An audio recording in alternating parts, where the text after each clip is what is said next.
জমি দখলের অভিযোগ ইমেলে সিবিআইকে জানানো হয়েছিল, আর সেই অভিযোগ পেয়ে সন্দেশখালীতে ফের একবার সিবিআই।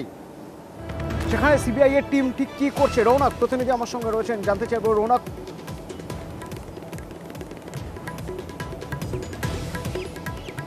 দেখো, হাইকোর্টের তরফ থেকে সিবিআইকে যে নির্দেশ দেওয়া হয়েছিল যে সন্দেশখালীর মানুষের জন্য মেল আইডি খুলতে হবে, সেই নির্দেশ অনুযায়ী সিবিআই এর তরফ থেকে মেল আইডি খোলা এবং সেই মেল আইডিতে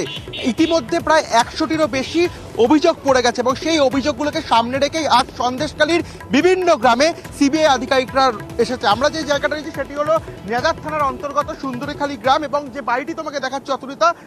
সেই বাড়িটি হলো মহন্ত সর্দারের বাড়ি। মহন্ত সর্দার তিনি সিবিআইকে ইমেলের মারফত একটি অভিযোগ করেন যে তার এই যে বাড়ি, সেই বাড়ি শেখ শাহজাহানের ভাই শেখ আলমগীর জোর করে নিয়ে নেয় এবং সেই অভিযোগের ভিত্তিকে সামনে রেখেই সিবিআই আধিকারিকরা এই নেজার থানার অন্তর্গত সুন্দরীখালী গ্রামে আসেন। দেখানোর চেষ্টা করবে সিআরপিএফ এর যারা জওয়ানরা রয়েছেন এবং সিবিআই আধিকারিকরাও এই বাড়ির ভেতরে রয়েছেন, কারণ যে মেল, সেই মেলে কিন্তু বিস্তারিতভাবে লেখা সম্ভব হয় না। যে অভিযোগপত্রটি তারা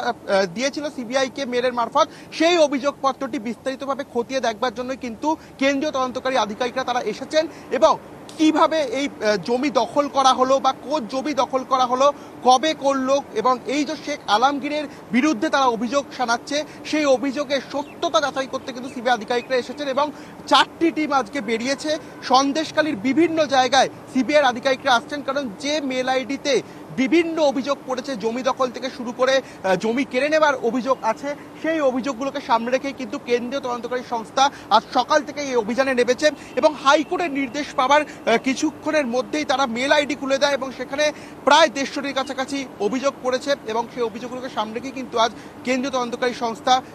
সন্দেশখালী গ্রামে এসেছে এবং ইতিমধ্যে তারা রয়েছেন সুন্দরীখালী গ্রামে। এবং প্রথম যার বাড়িতে এসেছে মহন্ত সর্দার, তিনি দাবি করছেন আজ থেকে প্রায় 1.5 বছর আগে তার একটি বাড়ি ছিল, সেই বাড়ি জোর জবরদস্তি শেখ শাহজাহানের ভাই শেখ আলমগীর দখল করে নেয় এবং যেহেতু মেল আইডিতে বিস্তারিতভাবে তা লেখা সম্ভব না,